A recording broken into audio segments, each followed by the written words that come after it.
Welcome to today's webinar on getting back on the road to recovery, focusing and developing recovery goals. This webinar is sponsored by the Northeast and Caribbean Mental Health Technology Transfer Center, or MHTTC, housed at Rutgers, the School of Health Professions, and the Department of Rehabilitation and Counseling Professions.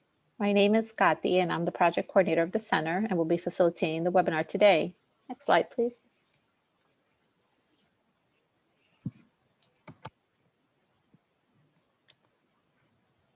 Next slide, please. Thank you. The MHTTC is funded by SAMHSA, the Substance Abuse and Mental Health Services Administration, to enhance the capacity of the behavioral health and other related workforces to deliver evidence-based and empirically supported practices to individuals with mental illnesses. Please visit the MHTTC Network website for additional information at mhttcnetwork.org. Next slide, please. If you're interested in staying up to date with the events and products the Northeast and Caribbean MHTTC is providing, please sign up to receive our email communications. You can sign up at the bit.ly link provided on the screen. Next slide. We also want to let you know that this webinar is being recorded and will be posted to our website along with the PowerPoint slides in the next couple of days. Following the webinar, you will also be asked to complete a brief survey. We value this feedback and use it to improve our activities and inform future activities. The surveys are also important because our continued funding is linked to the completion of these surveys. So we thank you in advance for your feedback. Next slide, please.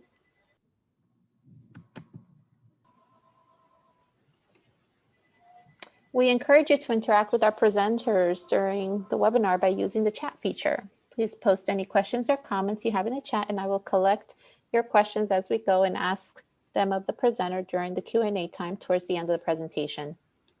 During the webinar, our presenter may pose questions to you. Please use the chat feature to answer these questions.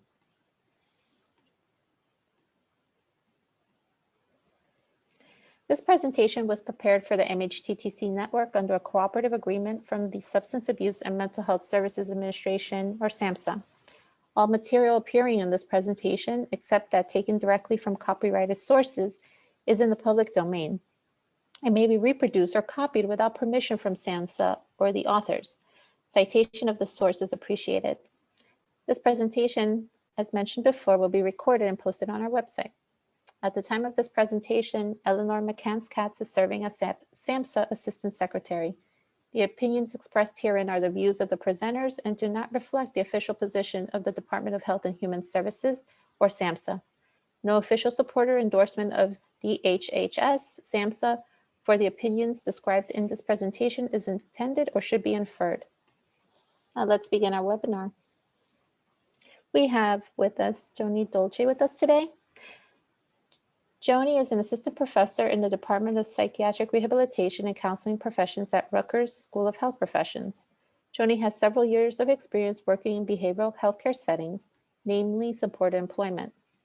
Joni teaches courses in the department's undergraduate program, as well as providing training and technical assistance to behavioral healthcare providers. Her research interests include staff training and employment services. She presents nationally on the topic of employment services and is listed as a Society for Human Resource Management recommended speaker on the topic of creating workplaces that support mental health. So welcome, Joni. I will turn it over to you. Thank you, Kati. So this is session one of a two-part series. They are standalone webinars, so you don't have to attend both, but this focuses primarily on getting back on the road to recovery and focusing and developing recovery goals. During the current pandemic, it may have been difficult for many individuals participating in behavioral health services to really focus on recovery goals. There may have been interruptions or disruptions to individuals' lives due to personal illness, economic factors, increased family responsibilities, progress toward recovery goals, such as employment, education, living, and wellness goals may have been put on hold while basic needs are addressed. This webinar provides some information to help practitioners identify tools and strategies and some resources to assist individuals with refocusing on recovery goals. We're going to also talk about SMART goal planning and applying the SMART framework to recovery goal planning. So as I mentioned, we're going to define recovery, talk a little bit about what recovery is and the definition of recovery. We're also going to dig a little bit deep into what the impact of the current pandemic has been on wellness and recovery goals. And as Kati mentioned, we really appreciate the interaction and encourage you to respond to the different questions that we will be posing. We're also going to look a little bit at the services and practices that support recovery principles, and finally applying SMART goal planning. When we think about recovery, I love this image of a beautiful sunset, just sparkling in the sky, just something hopeful, and kind of there's a renewed quality about looking at this picture. But William Anthony, who sadly recently passed away this year, kind of coined or was part of a group of researchers and theorists early on in psychiatric rehabilitation and behavioral health services to describe recovery and talk about recovery and what that means to many people. This quote of his really is even more important today during the pandemic and what we're all experiencing. Recovery involves the development of new meaning and purpose in one's life as one grows beyond that catastrophic effects of mental illness. If we think about applying that to what's currently happening today, we have all needed to adjust to the current situation and move and grow beyond the challenges that are currently present. So that's just sort of a brief description of recovery, and Pat Deegan, other recovery theorists have really talked a lot about recovery from both a clinical perspective and a personal narrative and what it means. And this statement here really is coming from that personal perspective. It's not necessarily just the diminished symptoms or reduction in service use, but recovery is this development of new meaning and purpose. And we all may have had to embrace this idea over the last 7 months. When we think about recovery, there are services and practices and supports that really do help to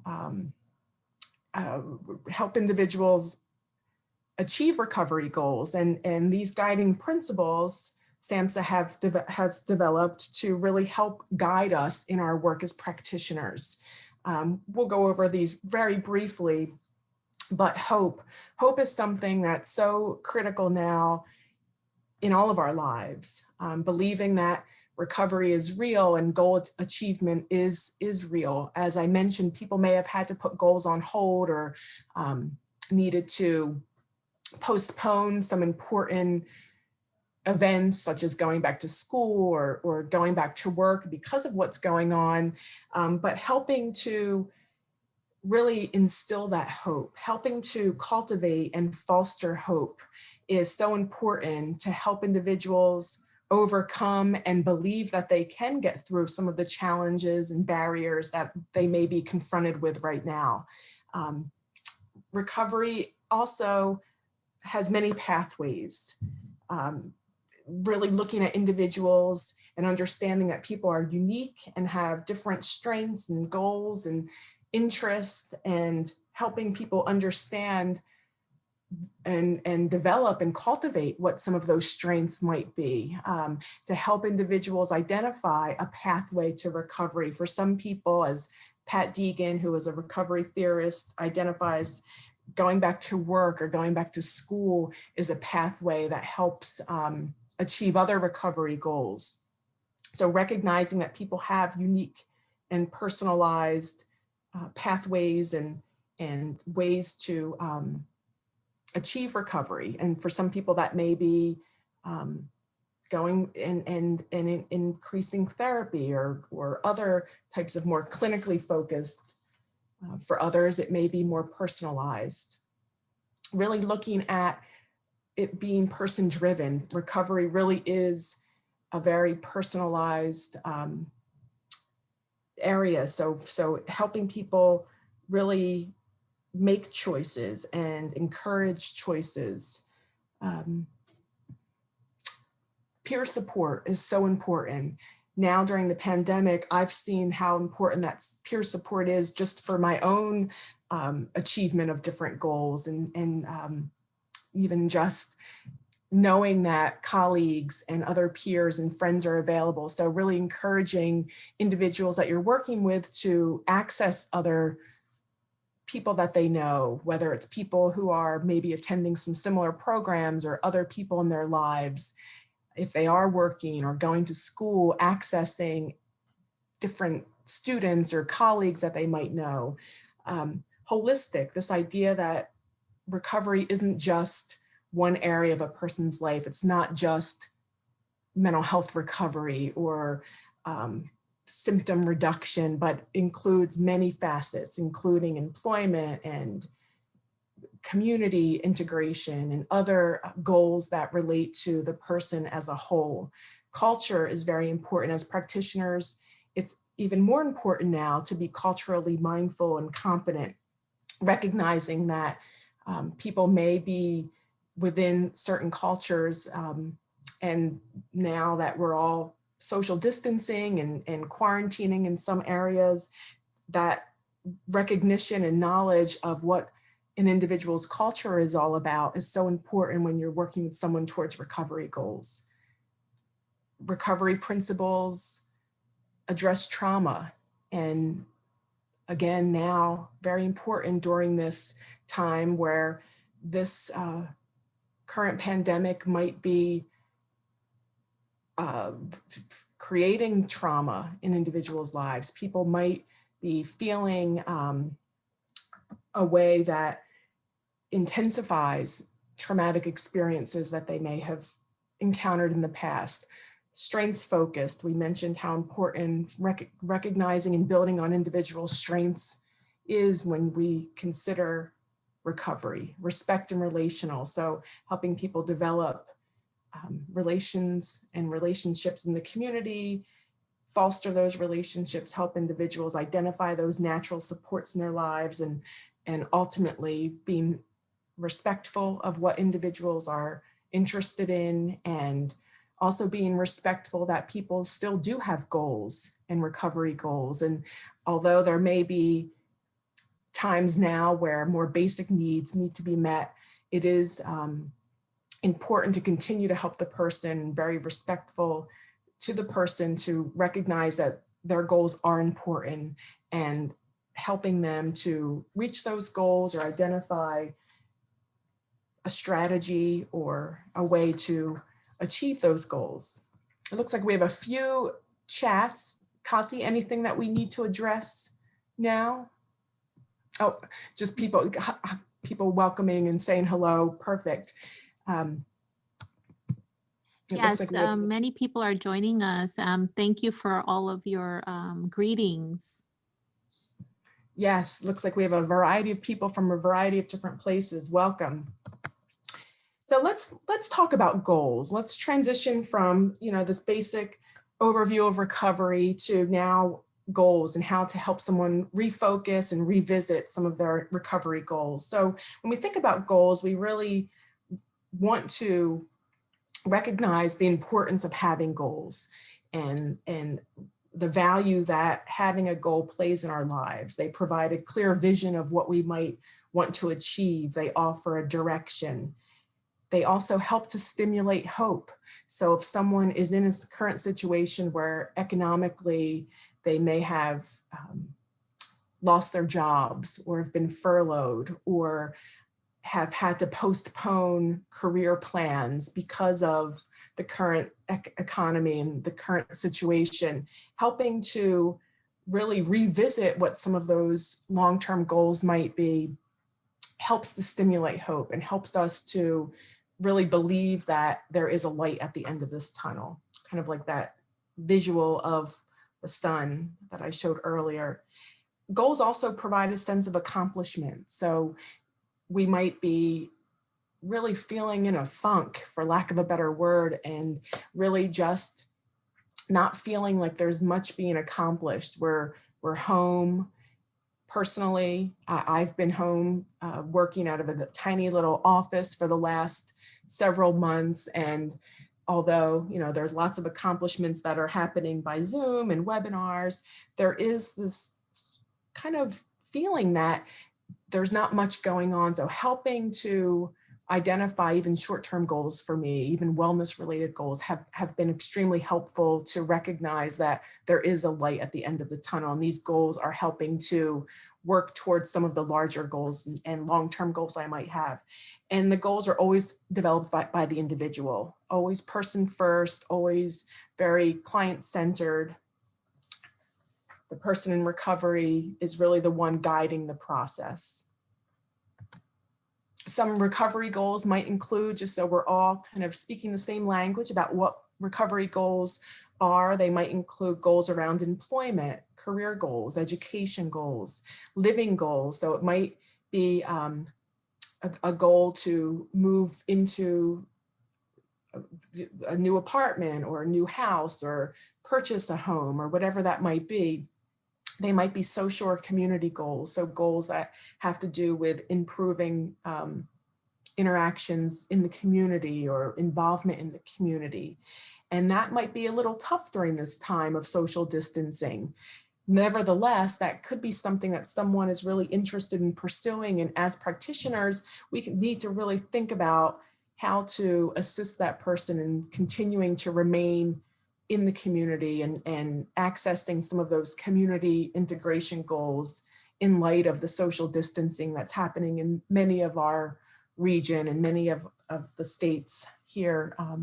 Health and well-being. So now more than ever, having goals centered around wellness and well-being are so important and can help carry a person into other areas of their lives. So having set and being able to achieve well-being and wellness related goals now could really set the person up very nicely for future goal attainment.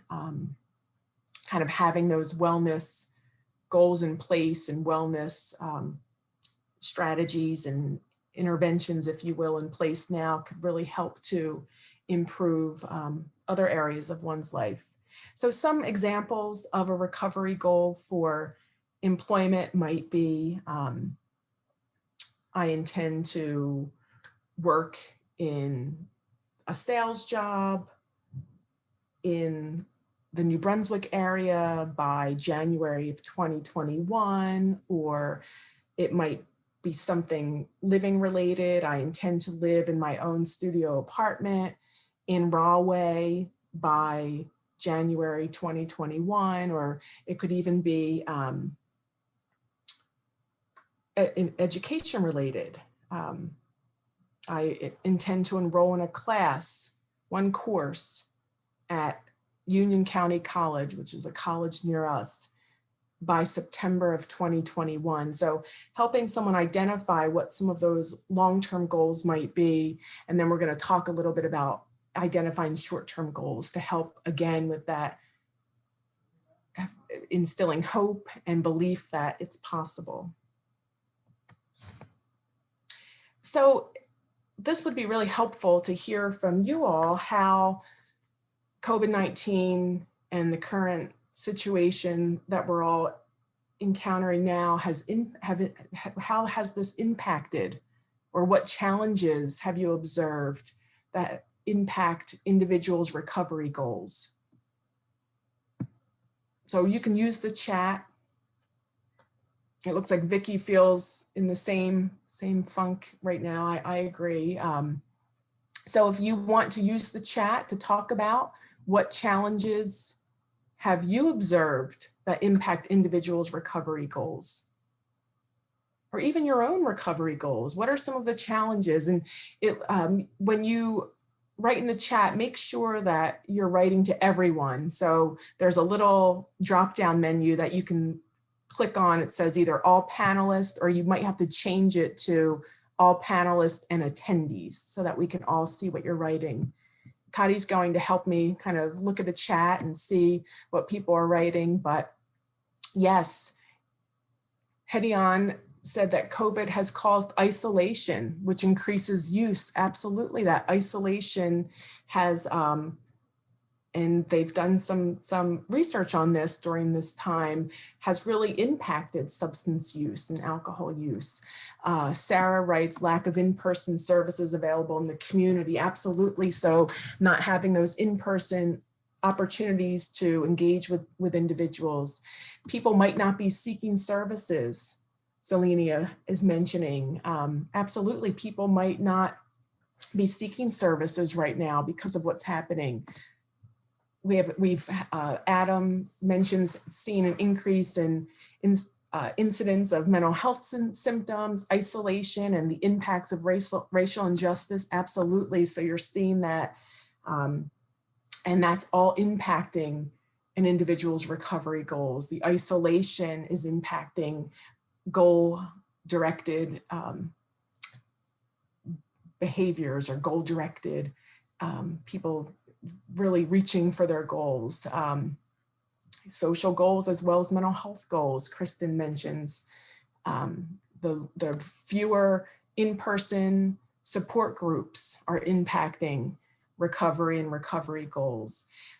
So you're all coming up with so many wonderful challenges. And I guess our next discussion would be, how do we mitigate some of those challenges? How do we help someone continue to focus on recovery goals, such as employment, education, living, health and wellness, socializing? How do we continue to focus and revisit those goals that people may have put on hold?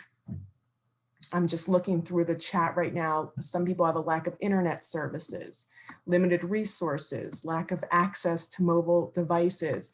One person mentions having one individual that they're working with worked at the partial care program, and now with the services being eliminated, he lost that support and the money. So economically, people are being impacted.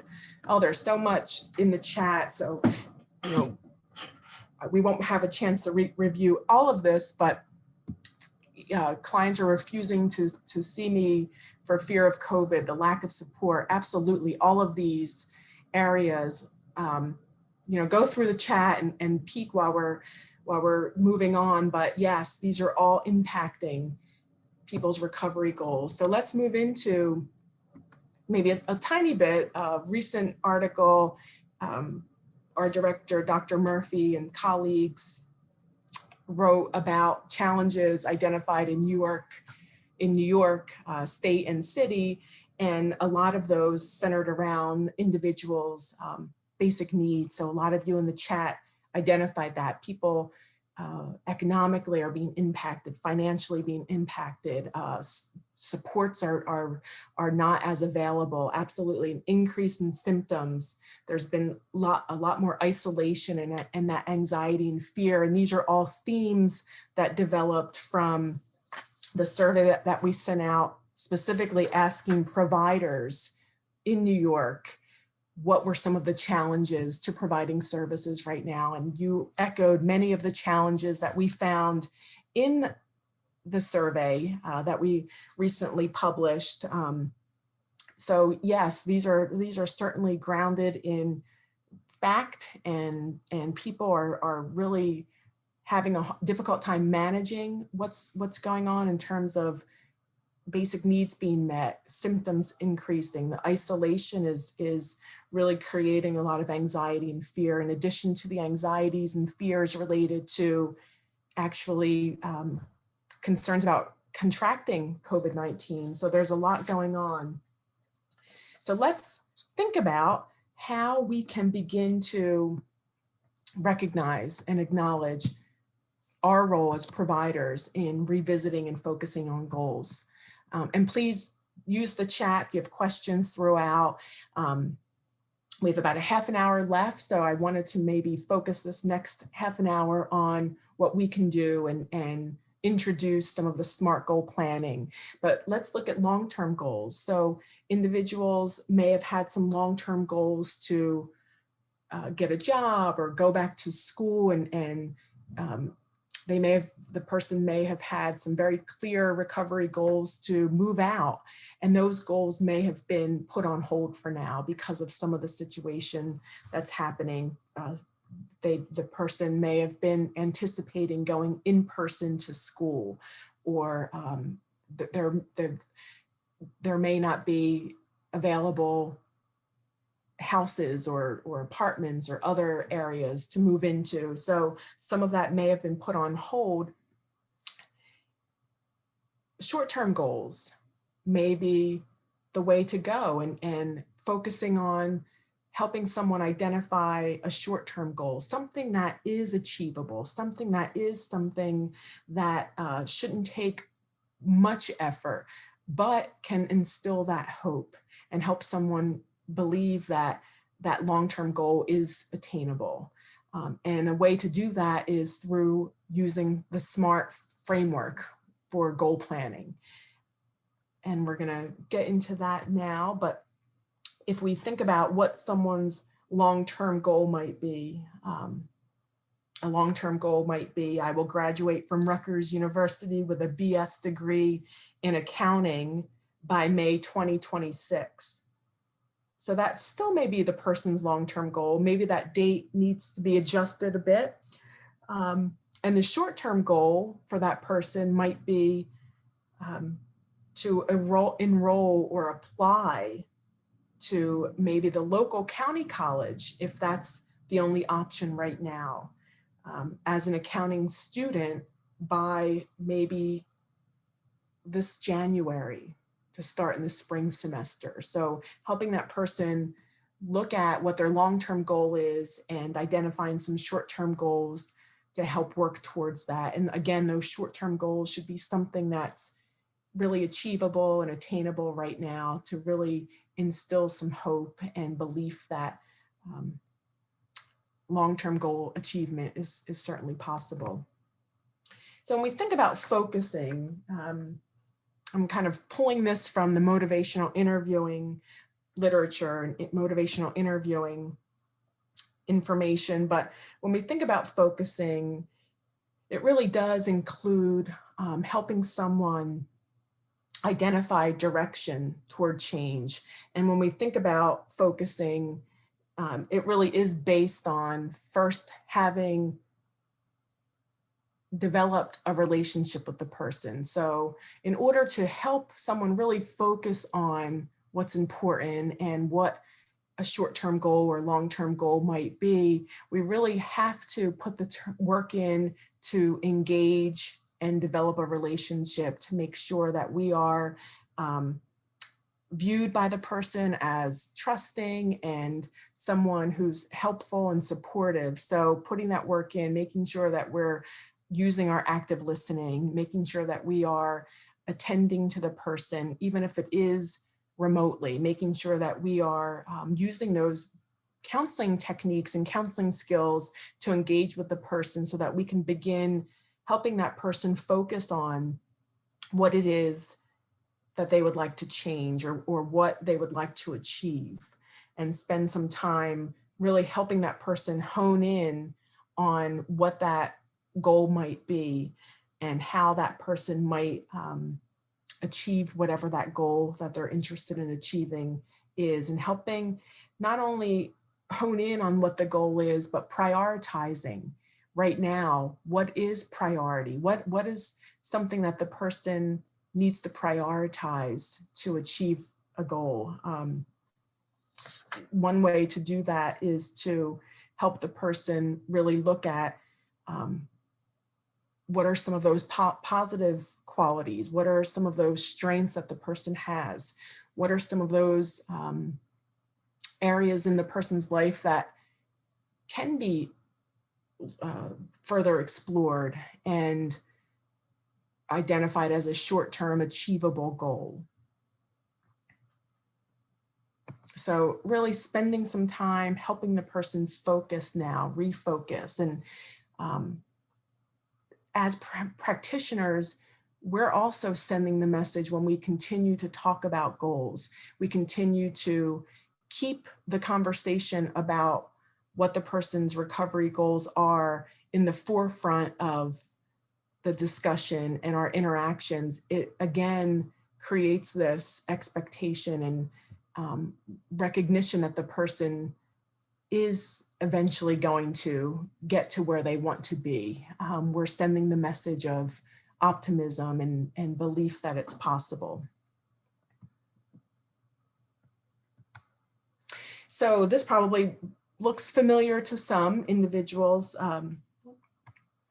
When we think about SMART goals, it's broken down into this acronym, SMART, and it is a nice, clean way of thinking about developing goals. When we develop goals that are in this SMART framework, it really does help to specify achievable goals that are time bound. So goals that aren't just floating out there, you know, someday I'll do this, or maybe when I'm, you know, this age, or maybe when my kids are gone, or whatever that nebulous maybe in the near future might be. A SMART goal helps to really sort of neaten things up and helps it to identify specific, measurable, attainable, relevant, and timely goals. So when we think about specific, we want to help the person, or even ourselves, we could use this framework when we're thinking about our own goals. Help the person look at a very specific piece of who, what, when, and where, and how. So the goals should be straightforward, and they should emphasize what you want to happen. So in order for a goal to really be effective, it does need to be specific.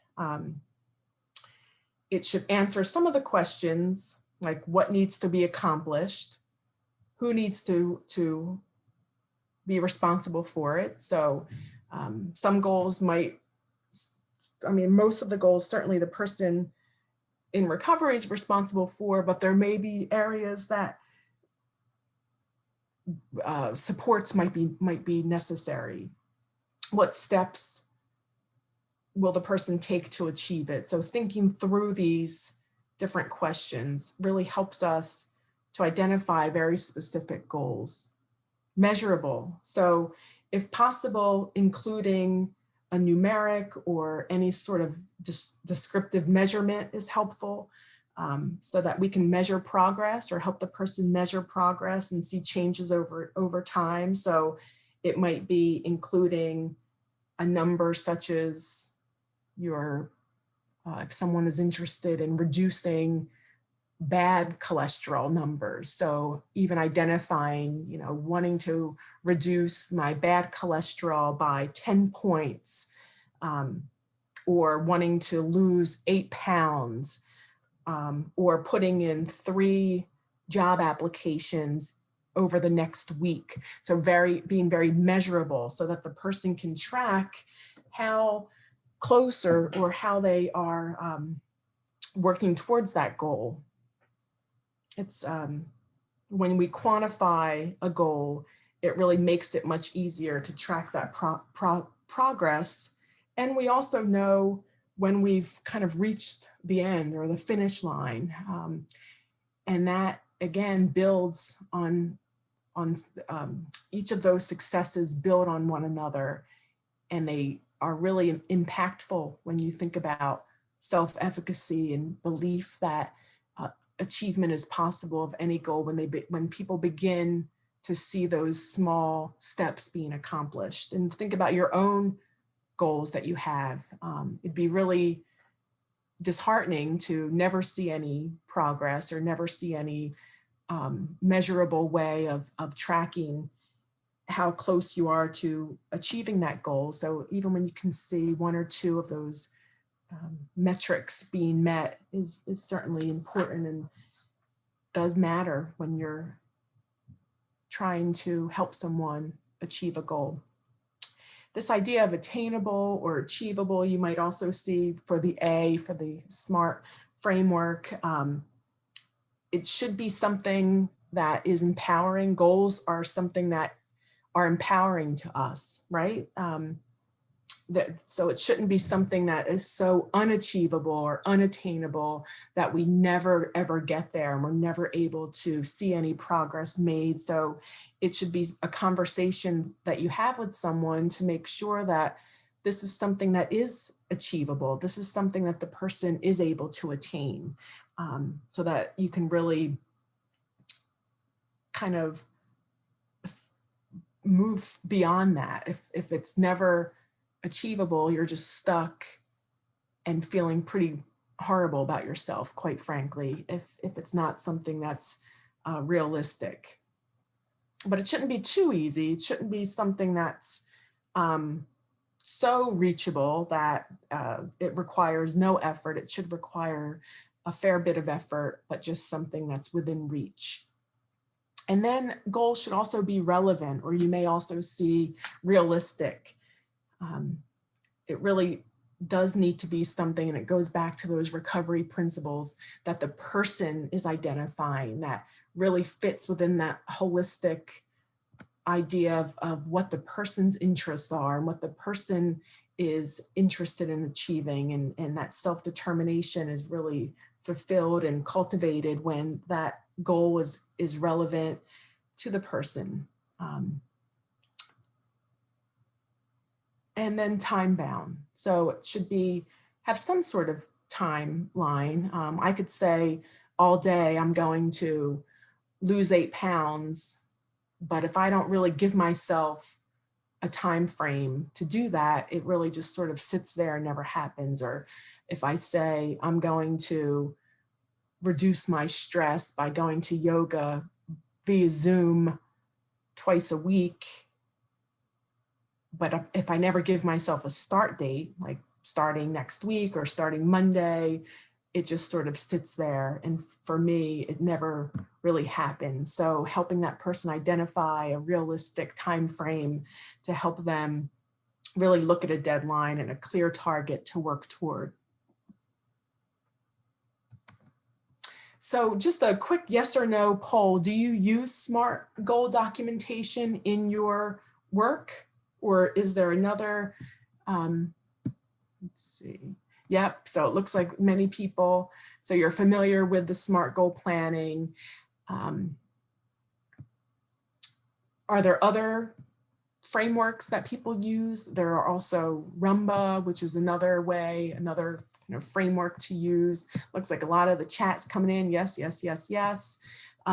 Any no's? Anyone not use SMART goal documentation? And you don't have to write that or send it in the chat, but if you're not using it, there's a little video in the resource section that kind of gives you a very brief overview of using SMART goal planning. And it's again, 3 to 4 minutes, but it's very brief. And I think it's a nice visual for you to look at and maybe as a team. But let's look at some SMART goals and do a really tiny activity just to see if the goals are following the framework. And then if not, let's look at what changes might need to be made to help the goals fulfill more of that SMART framework. So I don't know if there's a poll, Kati, a yes or no poll, or you could just write in the chat. So does this follow the SMART goal framework? Hi, Joni. Yes, so I just launched a poll. Okay. I will improve my health by reducing my bad cholesterol numbers by 10 points before January 2021. Okay, so we have, looks like the majority of people think that that's a SMART goal. Looks like people are still voting. A couple people are saying no. Maybe we'll have a chance to chat with some of the respondents. or at least chat in the actual chat room. Okay, so it looks like people have submitted their vote. The majority of people, 86%, yes, it is a SMART goal.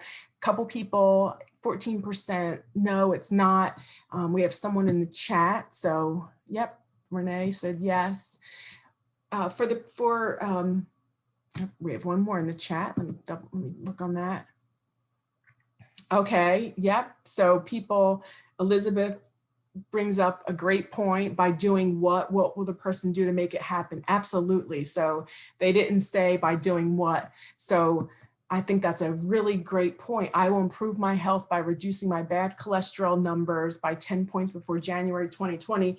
Somewhat specific, but missing that piece of I will improve my health by eating better, by incorporating vegetables and fruits into my diet, by reducing my intake of fatty foods to reduce the bad cholesterol number. So yes, I think adding that, yep. So you guys got it. Missing the element to indicate what will be done to attain the goal. Yep. This could be an objective, absolutely. Regular sleep pattern, that's more so interventions. Yep. So I think you guys all kind of hit the nail on the head and saw through my little veiled attempt to trickery, but yes, there's no real clear description of how the person will improve their health.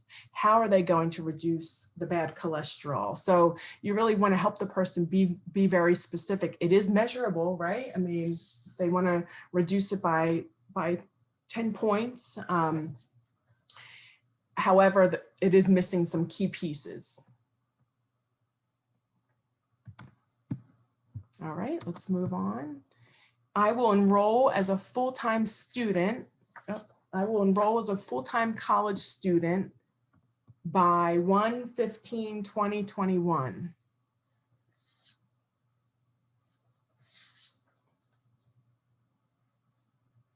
Okay, 50-50 it looks like.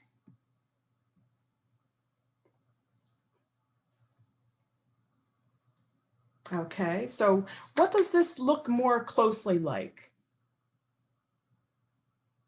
This may be one of a situation where we're looking at a short-term goal. Again, 50-50 split. I will enroll as a full-time college student by 1/15. So let's see. Yep, absolutely. It's an objective to get the goal of the degree. Another way of kind of objective would be more of a short-term goal. So yes, those objectives, Elizabeth, yes, it sounds more like a wish, not a goal. So it's not very specific, not very measurable. I guess, I mean, you can tell if you're enrolled or not, but absolutely. So a lot of these take some thought and discussion and planning to think about how to really help the person. Yes, and mentions as well, more like a dream or a wish, not a goal as such. Nope, so not a SMART goal. What would make this a SMART goal? What would be, if someone could write in the chat, what would make this a SMART goal?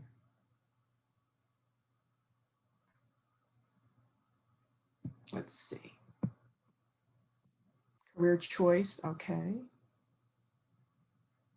How many hours are they going to take? What's the college name?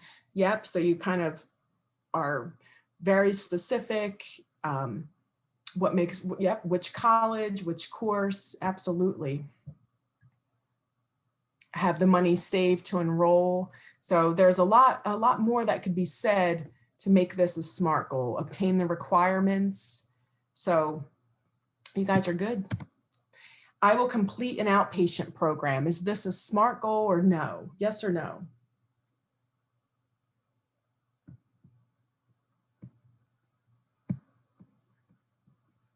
No, nope, not at all, right? What's it missing?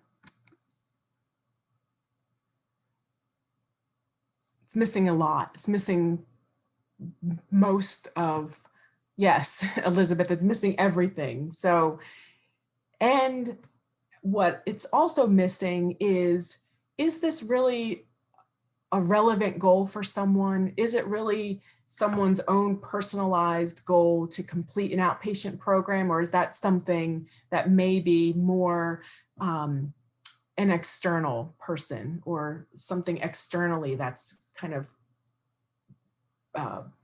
creating this goal? The person may not really believe that they want to complete an outpatient program.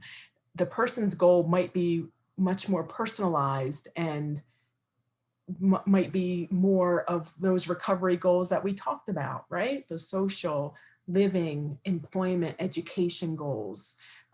So I think this is missing quite a bit. So yes, I think that Adam is writing more crisis, more suicidality, more recurrence of symptoms. Yep. So you guys are really on a roll. So the next one is, I will start to look for jobs near me by 10/30/2020. SMART goal? Nope. Oh, let's see, you're still voting.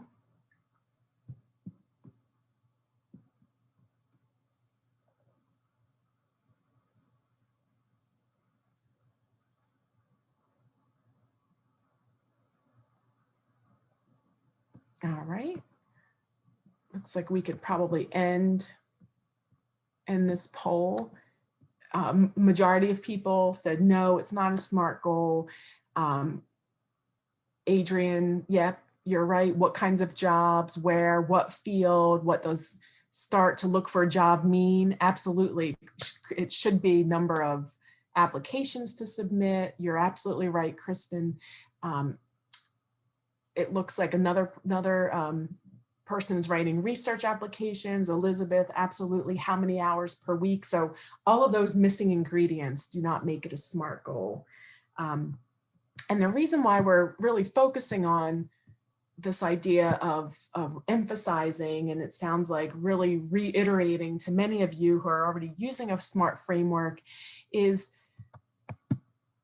this is really a very challenging time for many people, and to have these sort of ambiguous, non-committal type goals really doesn't help us to get out of that feeling of you know, of just not, of lack of accomplishment, or that feeling that we're not doing anything, or that feeling that you know, our goals are put on hold, possibly indefinitely. So helping to look at this SMART framework helps us to really believe that we can achieve these smaller goals that are working towards some larger ones, and we're not just putting things on hold indefinitely.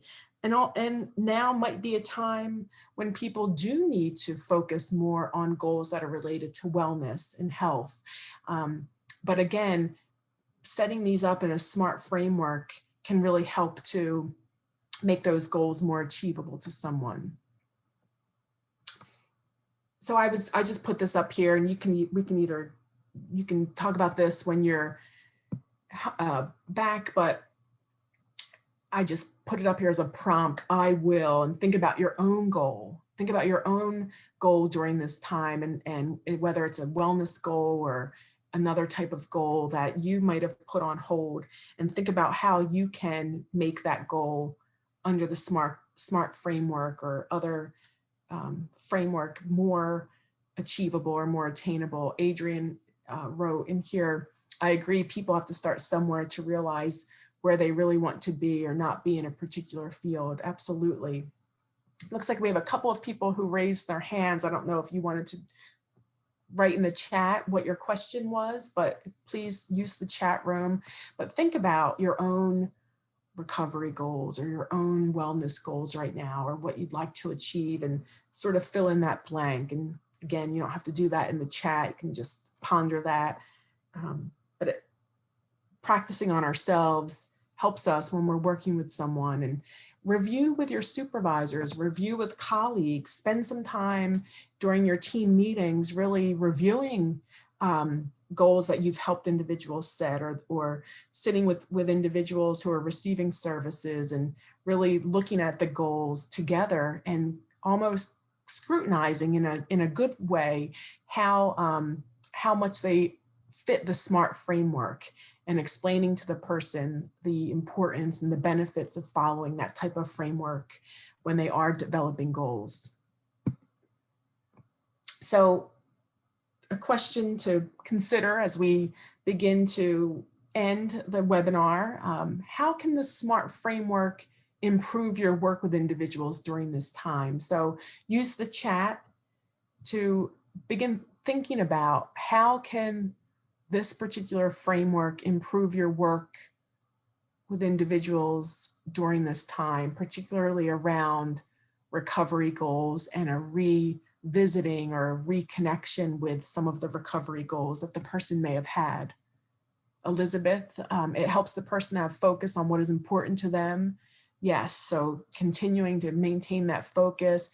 It creates structure and accountability. It gives the client and therapist a plan that is fluid, refocuses our work, move out of future and focus on what can be done now. Perfect. That's a beautiful illustration. Yes, it's focusing on what can be done right now. And we may be uncertain about what the future holds, but there are certainly things that can be accomplished now. It can be beneficial for continued growth and purpose. Adrian's response, in taking baby steps with this new normal, we get to revisit what we want in this moment now that we are different. Yes, so priorities may have shifted, of helping someone to focus on the cliche new normal and new priorities might need to happen now. This might be a perfect time to help someone really relook at recovery goals and shift based on shifting priorities. Kaylee writes, tracking goals, hardships, successes in a measurable way. Adam, many participants had to update their recovery plans because of the pandemic. SMART goal planning helps them to focus in domains they weren't previously addressing. Absolutely, someone may have been employed, may have been on a career path, and the pandemic may have shortened that or disrupted whatever employment the person might have had. So that domain may not have been previously addressed, but now it may need to be. So yes, absolutely. Think about, as we take some time for questions and answer, how using this framework can improve your work during this time. One more response, Adrian writes, I agree, SMART goals help them to take a look at all the domains now. Our next session, which again is not, they're not built on one another, but we will be addressing the wellness domains, the 8 domains of wellness, and how kind of looking, just like Adrian said, looking at the different SMART goals and how all the domains might look very different now.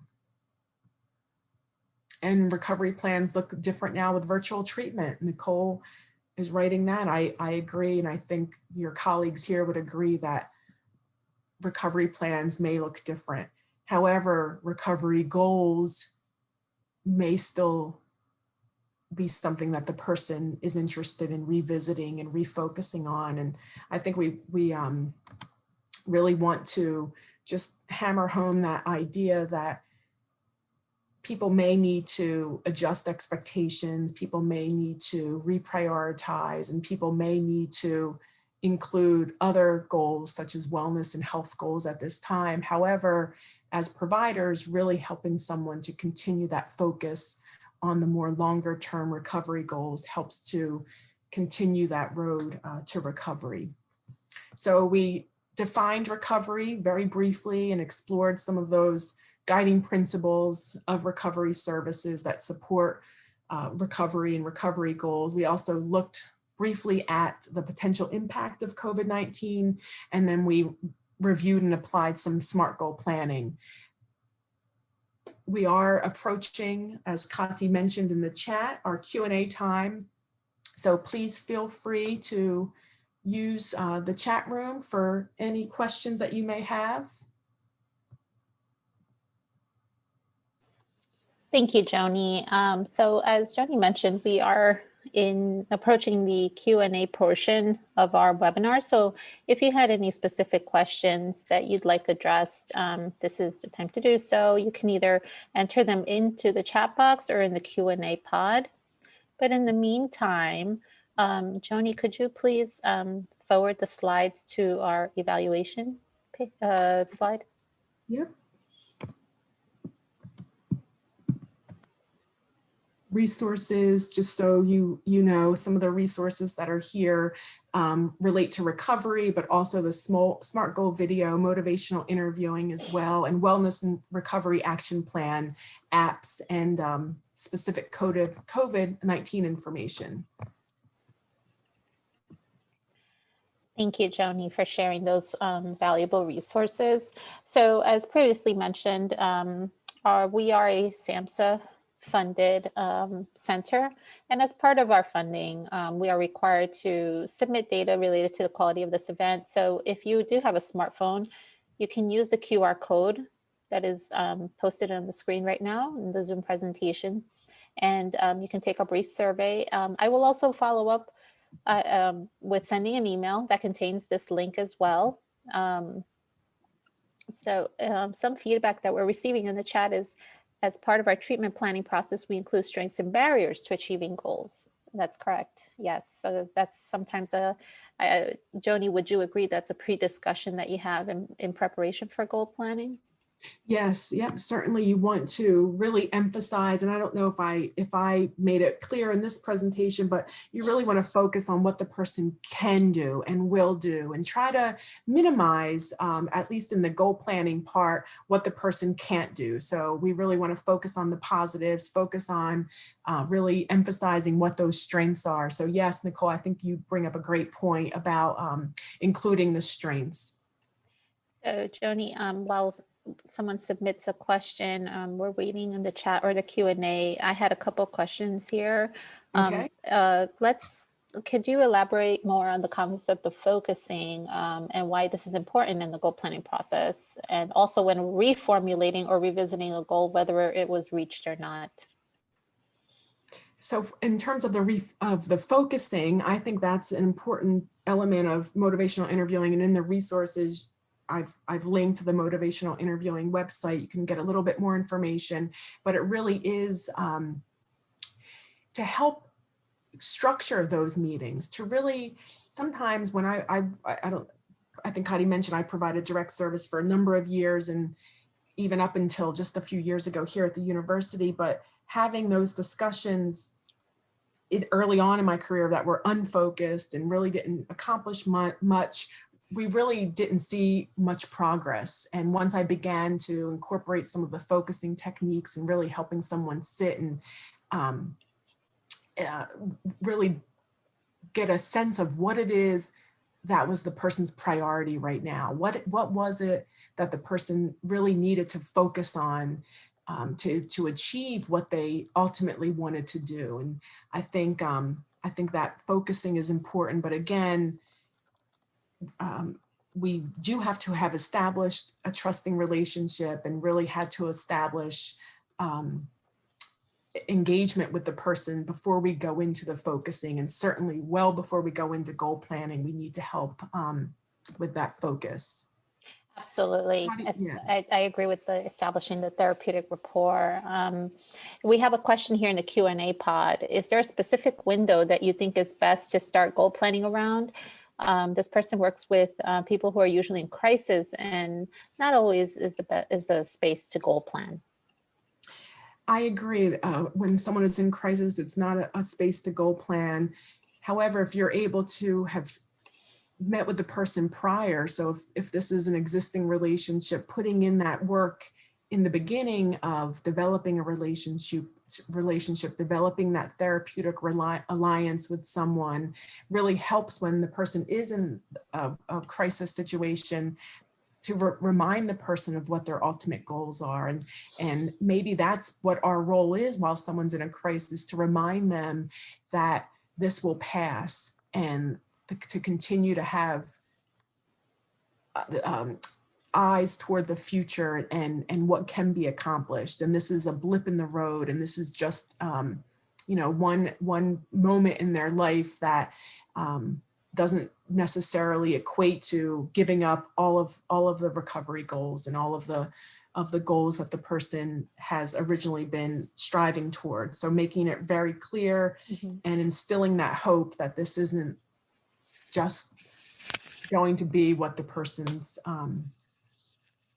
life is all about, but Right. that, yep, Adrienne echoes it. Ongoing support, positive enhancements help. Absolutely. Yes, absolutely. So we are approaching the top of the hour at this time, and we really want to respect your time. So we really appreciate you all for joining us today. Joni, thank you for providing us with a valuable webinar on goal planning today. I'm sure everyone had their valuable takeaways. And as Joni previously mentioned, on November 11th, we are also hosting, Joni will be presenting on incorporating the 8 dimensions of wellness, and this will take place, as mentioned before, on November 11th at 1 p.m. Eastern Standard Time. I will be sending a registration link to this webinar in our follow-up email. And including in the follow-up email, I will also send links to the Zoom recording of today and also the presenter's slides and a certificate of completion that will be coming to your email in a few days. So again, we thank you for joining us. And any last words, Joni? No, thank you. It's been a really nice hour to spend with you all. Thank you for your interactions, and hopefully I'll see you on November 11th. Yes, thank you all. Have a great day. Thank you.